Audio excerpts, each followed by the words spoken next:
السلام عليكم ورحمة الله وبركاته. معاكم خالد من قناة محمية طيور مصرية وفيديو جديد كالعادة. أتمنى لأول مرة تشوفنا على اليوتيوب تشترك في القناة وتفعل زر الجرس عشان يوصلك إشعار بكل فيديو جديد. طبعا احنا نزلنا سوق الجمعة اللي فات واشترينا طائر جميل جدا، يعتبر أصغر طائر في مصر.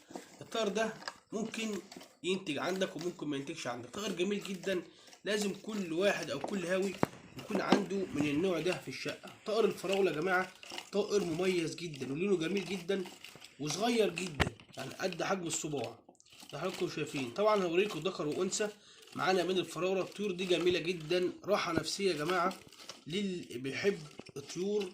فعلا الطيور ديت راحه نفسيه جدا زي حضراتكم شايفين. ادي جوز من طائر الزبره، انا بقول عليه من الفينيشات، انا بعتبره من الفينيشات لان بيكون صغير جدا ونفس فصيله الزبر.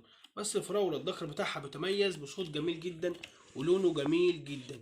ده ذكر دولت شبابات، دول ذكر شبابات من الفراوله. حضراتكم شايفين اللون بتاع الذكر بيكون مميز جدا عن لون النتاية. الصدر بتاعه بيكون احمر واخد نفس لون الفراوله، وبيكون فيه نقط بيضة، بيكون شكله جميل جدا زي ما حضراتكم شايفين. الطائر ده يا جماعه يعني جميل جدا، اصغر طائر زي ما حضراتكم شايفين. طائر ما شاء الله وسريع جدا وخفيف جدا، يعني قد حجم الصباع بالظبط. طائر لذيذ، طائر جميل جدا زي ما حضراتكم شايفين. عامل ازاي، شكله عامل ازاي. هنجيب لكم النتايه نوريكم النتايه. تمام. النتايه برضو بيكون فيها نقط بيضة، ولكن ما بيكونش فيها نفس الحمار اللي في الصدر بتاع الذكر. ادي النتايه هي. طبعا لازم تخلي بالك لان هو ممكن بيطلع من اي مكان. ادي الفرق بين دول شبابات لسه، يعني لسه دول مرحله الشبابات. ادي الذكر وادي النتايه.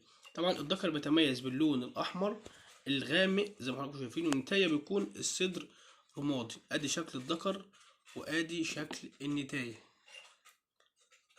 طبعا الطيور دي من اجمل الطيور. هو صعب ان هو يفرخ يعني يشتغل عندك، لان الطائر ده ما بيشتغلش، يعني ما اشتغلش عند حد خالص او ما انتجش عند حد خالص. هو ولكن هو طائر جميل جدا، ممكن يشتغل عندك في محميات او ممكن يشتغل عندك في التربيه الحره. يعني لو انت بتربي تربيه جماعيه ممكن يشتغل عندك. اما التربيه الاقفاص يعني ما انصحكش ان انت تربيه في تربيه اقفاص، ان ممكن ما يشتغلش. لو هتربيه بقى لمزاجك وفي الشقه عندك وشكل، ده شكله جميل جدا وبيعمل صوت جميل جدا زي ما حضراتكم شايفين شكل الطائر عامل ازاي. ادي الذكر ما شاء الله ريشه جميل ازاي، شكله عامل ازاي. في طيور لازم كل واحد او كل هاوي يربيها عنده داخل شقته او داخل مكانه. طيور جميله جدا زي كده.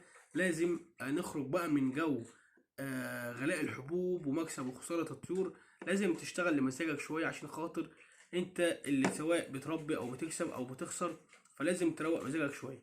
ادي ده نوع اهوت من العصافير جميل جدا جميل جدا زي ما حضراتكم شايفين. ده لو ممكن لو عاوز يفرخ هتربيه في محميات او تربيه في جامعات زي الزبرة مثلا. ده طائر جميل. حابين اوريكم احنا اشترينا ايه من سوق الجمعة. طبعا اصغر عصفور في مصر، ده اصغر عصفور في مصر. حضراتكم شايفين بيتميز باللون الراقي، لون جميل جدا. انصحك ان انت تخليه عندك داخل الشقة، يعني بيعمل برضو اصوات جميلة جدا. وكده بقى احنا وصلنا لنهاية الفيديو. لو عجبك الفيديو اشترك في القناة وفعل زر الجرس عشان يوصلك اشعار كل فيديو جديد.